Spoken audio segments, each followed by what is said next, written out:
Hello, नमस्कार, आदाब। विश्व दर्पण के ताज़ा एपिसोड में आपका स्वागत है। आज की बातचीत शुरू करने से पहले हम आपसे रिक्वेस्ट करेंगे कि स्क्रीन के नीचे दिए गए बेल के साइन को क्लिक कर दें ताकि हमारे वीडियो जैसे ही यूट्यूब पर अपलोड हो वो फौरन आपके इनबॉक्स तक पहुंच जाएं।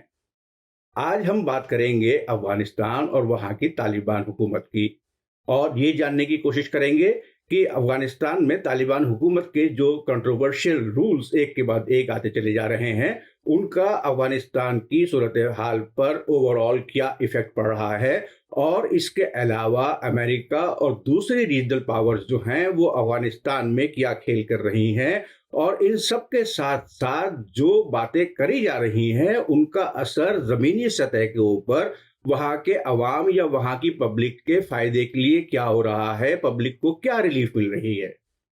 तो आइए शुरुआत करते हैं ताज़ा खबरों से कि जो अभी अफगानिस्तान से खबरें आ रही हैं उसके मुताबिक वहां की तालिबान हुकूमत एक के बाद एक दीगर कंट्रोवर्शियल रूल्स का ऐलान करती चली जा रही है। अभी कल ही के एक ऐलान में तालिबान हुकूमत ने वहां के इलेक्शन कमीशन और इलेक्शन कंप्लेंट्स कमीशन को डिसॉल्व कर दिया है, और उसके साथ ही साथ पीस मिनिस्ट्री और पार्लियामेंट्री अफेयर्स मिनिस्ट्री को भी खत्म कर दिया गया है। इसके मायने ये लगते हैं कि पार्लियामेंट्री अफेयर्स मिनिस्ट्री जब वहां पे मौजूद ही नहीं होगी तो आइंदा फ्यूचर में हो सकता है कि अफगानिस्तान में कोई पार्लियामेंट भी शक्ल ना ले पाए, जो कि एक बहुत ही कंसर्न की बात है। खामा प्रेस एजेंसी के मुताबिक तालिबान के स्पोक्समैन और minister of information and culture Zabiullah Mujahid का कहना है कि हुकूमत ने ये ऐलान और ये कदम इसलिए लिए हैं क्योंकि उसके पास पैसों की कमी है और वो इन मिनिस्ट्रीज का खर्चा बर्दाश्त नहीं कर सकती है, और अब इन मिनिस्ट्रीज के जगह जो है वो छोटी छोटी काउंसिल्स बनाई जाएंगी और उन सब के ऊपर एक ग्रैंड काउंसिल जो है वो तश्कील दी जाएगी या बनाई जाएगी, और ये ग्रैंड काउंसिल जो है बाकी छोटी काउंसिल्स की निगहदाश्त करेंगी। इससे पहले तालिबान हुकूमत ने विमेन अफेयर्स मिनिस्ट्री भी खत्म कर दी थी, जिसकी बहुत जबरदस्त क्रिटिसिज्म हुई पूरे वर्ल्ड लेवल पर और खुद अफगानिस्तान में भी। और विमेन अफेयर्स मिनिस्ट्री की बजाय तालिबान हुकूमत ने एक नई मिनिस्ट्री कायम की थी, ministry for promotion of virtue and prevention of vice, यानी कि बद इखलाकी को खत्म करने के लिए और समाज में अच्छी चीजें फरोग देने के लिए ये मिनिस्ट्री काम करेगी। और अब ज्यादातर अहकामात जो हैं अवाम से मुताल्लिक वो इसी मिनिस्ट्री से आ रहे हैं। इसके अलावा हाल ही में minister for higher education Abdul Baqi Haqqani ने ऐलान किया है कि अभी फिलहाल तालिबान हुकूमत स्कूलों, कॉलेजों और यूनिवर्सिटीज में लड़कियों को तालीम हासिल करने के लिए जाने की इजाजत नहीं दे सकती है, क्योंकि वहां पर क्लासरूम्स और स्टाफ की कमी है, और इन दोनों के लिए अफगानिस्तान की तालिबान हुकूमत को पैसे की दरकार है, जो कि सेक्शंस की वजह से उसके पास नहीं आ रहे हैं। इसके अलावा एक और कंट्रोवर्शियल रूलिंग में, जो कि अवाम तक पैम्फलेट्स और सोशल मीडिया के जरिए पहुंचाई गई, तालिबान हुकूमत ने ऐलान किया है कि अब कोई भी औरत जो है वो बगैर अपने खानदान के मर्द के साथ या उसकी कंपनी के साथ 72 किलोमीटर से ज्यादा का सफर नहीं कर सकती है, और छोटे सफर के लिए भी उसने टैक्सी ड्राइवर्स को ये ऑर्डर दिए हैं कि अगर कोई औरत हिजाब या बुर्के में नहीं है तो वो उस सवारी को ले जाने से मना कर सकता है। इसके अलावा तालिबान हुकूमत ने टीवी जर्नलिस्ट और टीवी न्यूज प्रेजेंटर्स से कहा है कि वो जब खबरें पढ़े तो हिजाब में होनी चाहिए। इसके अलावा टीवी चैनल से ये कहा गया है कि वो ऐसे सीरियल्स और ड्रामास दिखाना बंद कर दें जिसमें कि फीमेल कैरेक्टर्स या फीमेल एक्ट्रेसेस शामिल हो, जो कि एक अजीब बात नजर आती है, क्योंकि आपके पास ऐसा कौन सा सोशल सीरियल या सोशल ड्रामा है जिसमें कि औरतें मौजूद नहीं है? क्या सिर्फ मर्दों के ऊपर मुश्तमिल आप कोई सीरियल बना सकते हैं? तालिबान के इन कंट्रोवर्शियल रूल्स की ना सिर्फ पूरी दुनिया में बल्कि खुद अफगानिस्तान के अवाम की तरफ से क्रिटिसिज्म हो रही है, खासतौर से सोशल मीडिया और ट्विटर और फेसबुक के जरिए। ह्यूमन राइट्स वॉच की डायरेक्टर बारबरा हीतर ने इस महीने की शुरुआत में कहा था कि अफगानिस्तान में अगर तालिबान हुकूमत इसी तरीके के फैसलों का ऐलान करती रही तो वहां की औरतें 50 साल पीछे चली जाएंगी और वो मुल्क की तरक्की में अपना कंट्रीब्यूशन पूरी तरीके से नहीं दे पाएंगी। इसके अलावा साथ ही साथ एक बात यहाँ पर जो समझ में नहीं आती है कि क्यों ऐसा हो रहा है कि अफगानिस्तान की तालिबान हुकूमत ऐसे कंट्रोवर्शियल फैसले कर रही है, جو کہ مغربی دنیا کو قبول نہیں ہے، کیونکہ اگست میں جب طالبان نے کابل پر قبضہ کیا تھا تو اپنی انٹریم گورنمنٹ قائم کرنے کے بعد انہوں نے اعلان کیا تھا کہ ہم ایک اسلامک ایمریٹ قائم کریں گے، لیکن وہ اسلامک ایمریٹ جو ہے وہ آؤٹ لک پہ ماڈل ہوگی، یعنی کہ وہ ویسٹرن دنیا اور پرٹیکولرلی امریکہ، یو کے، ای یو نیشنز کو یہ یقین دہانی کرا رہے تھے کہ ہم جو ماڈرن دنیا کے اصول ہیں ان کے ساتھ چلیں گے اور ان کو ہم ایک طریقے سے کمپرومائز کرنے کی نہیں بلکہ ساتھ ساتھ لے کر چلنے کی کوشش کریں گے اسلامک رولز کے مطابق۔ ہاں، اسلامک رولز کی بات آتی ہے، وہاں پر بھی طالبان کی جانب سے ایسے فیصلوں کا اعلان کیا جا رہا ہے جو کہ آپ کو بہت ہی عجیب نظر آتے ہیں۔ طالبان نے کہ مردوں کو، عورتوں کو اپنی جائیداد یا پرسنل پراپرٹی نہیں سمجھنا چاہیے اور شادی سے پہلے عورتوں کی اجازت لینا جو ہے وہ لازم ہے۔ اب طالبان ایک ایسی بات کر رہے ہیں جو کہ اسلام نے آج سے 1400 سال قبل عورتوں کو دے دی تھی۔ تو طالبان اس سے کیا ظاہر کرنا چاہتے ہیں؟ وہ کہ کیا وہ دنیا کے باقی مسلمانوں سے زیادہ مسلمان ہیں یا صرف وہ پبلسٹی گیدر کرنے کے لیے یہ حرکتیں کر رہے ہیں؟ اس کے علاوہ دوسری بات جو سمجھ میں نہیں آتی ہے کہ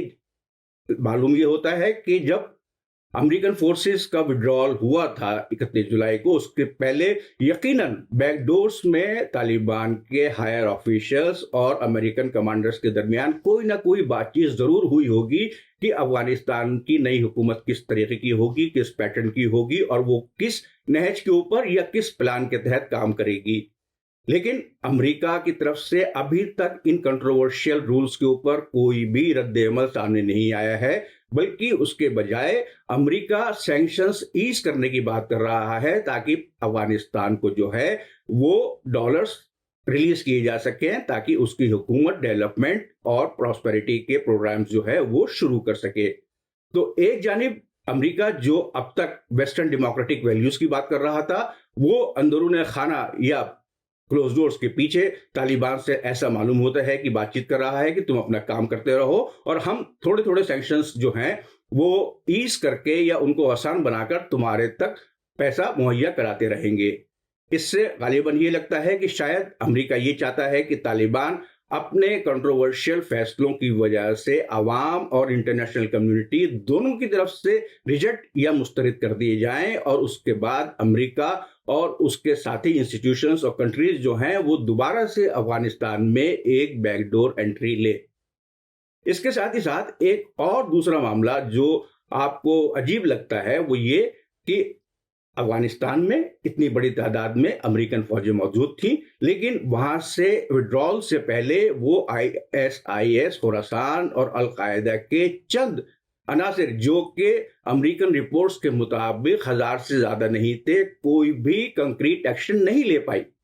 اور آج کے دن کے جو خبریں ہیں اس کے مطابق اب ISIS، خراسان اور القاعدہ کی موجودگی افغانستان کے ہر پروونس میں بڑھتی چلی جا رہی ہے، جو کہ ایک بہت ہی تشویشناک چیز ہے۔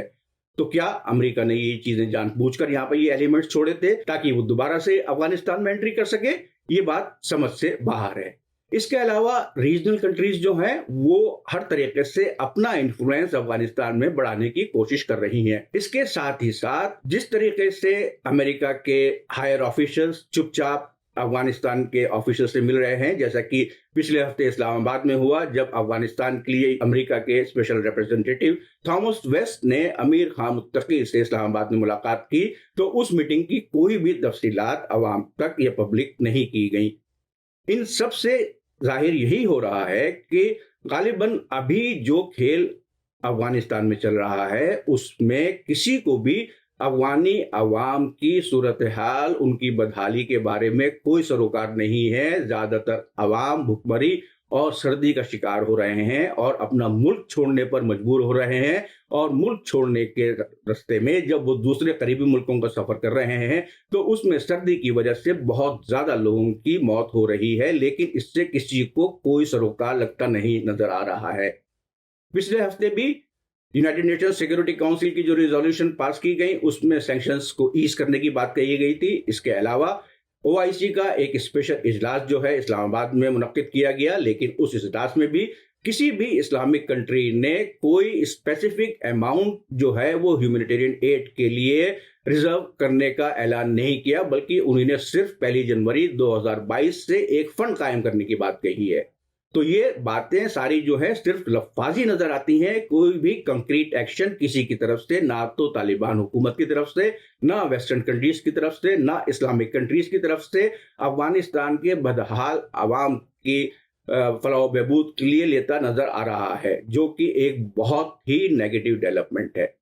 और इन सब का असर यही होगा कि अगर हालात इसी नहज पर चलते रहे तो हो सकता है कि जो एलिमेंट्स हुकूमत के मुखालिफ हों वो यकजा होकर तालिबान हुकूमत के खिलाफ कोई एक नया काउंटर ऑफेंसिव शुरू कर दें और अफगानिस्तान की सूरत हाल फिर बद से बदतर हो जाए। हम आपको अफगानिस्तान और उससे मुताल्लिक दूसरी खबरों से अपने हर एपिसोड में आगाह कराने की कोशिश करते रहेंगे। आज का एपिसोड आपको कैसा लगा, हमें अपनी राय से कमेंट बॉक्स के जरिए जरूर नवाजें। शुक्रिया, खुदा हाफिज, जय हिंद। मीडिया स्टार वर्ल्ड के और वीडियो देखने के लिए हमारे चैनल को सब्सक्राइब करें और सीधे नोटिफिकेशन पाने के लिए बेल आइकन दबाएं। और अगर हमारी खबर सच्ची और अच्छी लगे तो अपने व्हाट्सएप, इंस्टाग्राम, फेसबुक और ट्विटर अकाउंट पर जरूर शेयर करें।